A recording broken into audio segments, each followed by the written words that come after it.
करने वाले कुछ मुस्लिम समुदाय के लोग थे, उन्होंने मेरी पत्नी पर अश्लील फप्तियाँ कसी। उसके बाद जैसे ही मेरी पत्नी ने विरोध किया तो वो अंधेरे का फायदा उठाकर बाग की तरफ भाग गए। देवभूमि उत्तराखंड में मुस्लिम समुदाय के लोग आखिर क्यों हिंदुओं की बहन बेटियों को निशाना बना रहे हैं?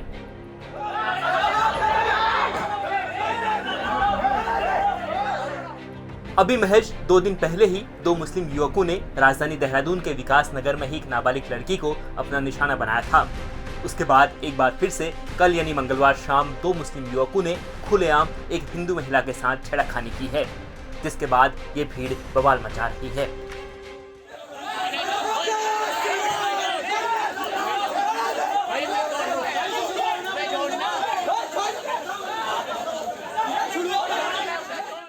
देवभूमि उत्तराखंड पहले से ही लव जिहाद के मामलों को लेकर जल रहा है। बाहरी मुस्लिम समुदाय के युवकों द्वारा हिंदुओं की बहन बेटियों को निशाना बनाए जाने को लेकर बवाल मचा हुआ है, लेकिन ये मामले कम होने के बजाय बढ़ते ही जा रहे हैं। यहाँ तक कि देहरादून के विकास नगर में 2 दिन पहले ही एक हिंदू लड़की के साथ छेड़खानी हुई थी। उसके बाद मुस्लिम समुदाय के लोग एक जगह जमा होकर अल्लाहू अकबर के नारे लगाने लगे थे, जिसे देखकर लग रहा था कि भीड़ छेड़खानी जैसी घटनाओं को बढ़ावा दे रही है। और इस घटना के ठीक 2 दिन बाद कुछ ऐसा ही हुआ। एक महिला मंगलवार शाम 7 बजे करीब अपने पति का इंतजार कर रही थी।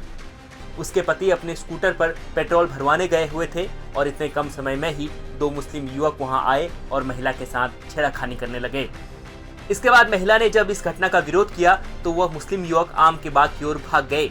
इसके बाद जब यह बात आसपास के लोगों को पता लगी तो वहां बड़ी संख्या में हिंदुओं की भीड़ जमा हो गई और इन दोनों युवकों की जमकर धुनाई कर दी गई, जिसका वीडियो सोशल मीडिया पर भी जमकर वायरल हो रहा है। चलिए अब आपको सीधे उस महिला के पति की बात सुनाते हैं जिसके साथ मुस्लिम युवकों ने छेड़खानी की घटना को अंजाम दिया है। अपनी ड्यूटी से घर के लिए आ रहा था और मेरी पत्नी मायके से आ रही थी, हॉस्पिटल जाना था उसको। तो रास्ते में जब हम मिले तो उन्होंने कहा कि आप मेरी स्कूटी में तेल डलवा के ले आइए मलुका वाला से, और तब तक मैं यहाँ रुकी हुई हूँ क्योंकि उनको हॉस्पिटल जाना था।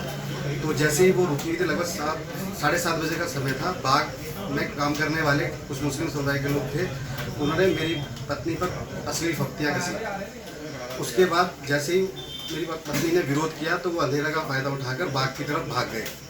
उसके बाद मैं तुरंत पहुंचा, जब मुश्किल से 5 मिनट बाद तो तब वो भाग चुके थे। काफ़ी लोग इकट्ठा हो गए। उसके बाद ये घटनाक्रम हुआ कि वो पुलिस द्वारा उनको पकड़ा गया है और मैं चाहता हूँ कि उचित कार्रवाई हो उनके ऊपर, कठोर से कठोर कार्रवाई हो उनके ऊपर। आगजनी भी हुई बता रहे हो आप मौके पर? जी, आग भी लगाई गई? आग तो उन्होंने अपने सेकने के लिए लगा रखी थी, उसी में से उनके कुछ कपड़े होंगे, वो जले होंगे, वो उन्होंने सेकने टाइप में लगा रखी थी।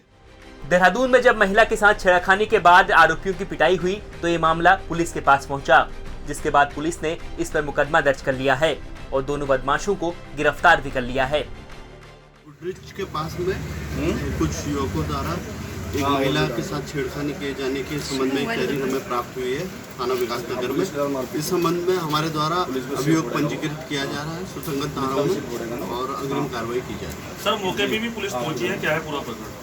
मौके में पुलिस पहुंची थी और दोनों अभियुक्तों को गिरफ्तार कर लिया गया। क्या मामला 2 समुदाय से जुड़ा बताया जा रहा है? जी, अभी तो ऐसे ही। आरोपी लोग कहाँ के हैं? आरोपी अभी पकड़े हैं, अभी पूछताछ की जाएगी, विस्तृत विवेचना उपरांत उजागर होगा कि कहाँ के। ये भीड़ क्यों भड़की, क्या कारण था? भीड़ बस 2 संप्रदाय का होने के कारण थोड़ा सा। सर, बताया जा रहा है पुलिस को भी चोट आई है, क्या ये सत्य? नहीं, ऐसा नहीं। सर, आरोपी युवक आम के बागान में रखवाले हैं, इसमें सत्यापन होना जरूरी था, क्या इनका वेरिफिकेशन हुआ था या नहीं? अब वेरिफिकेशन हुआ है। आपको बता दें कि जिन 2 मुस्लिम युवकों ने महिला के साथ छेड़खानी की, दरअसल वह एक आम के बाग की रखवाली के लिए नौकरी में रखे गए थे, जिसके बाद ये सवाल खड़े हो रहे हैं, क्या इन दोनों का पुलिस वेरिफिकेशन किया गया था? आखिर कब तक बाहरी लोग देवभूमि की बहन बेटियों के साथ खिलवाड़ करेंगे? क्या ऐसी घटनाओं को पुलिस रोक पाएगी? ये सवाल तो इस वक्त पूरा उत्तराखंड पूछ रहा है। उत्तराखंड तक के लिए विकास नगर से टीना साहू की रिपोर्ट।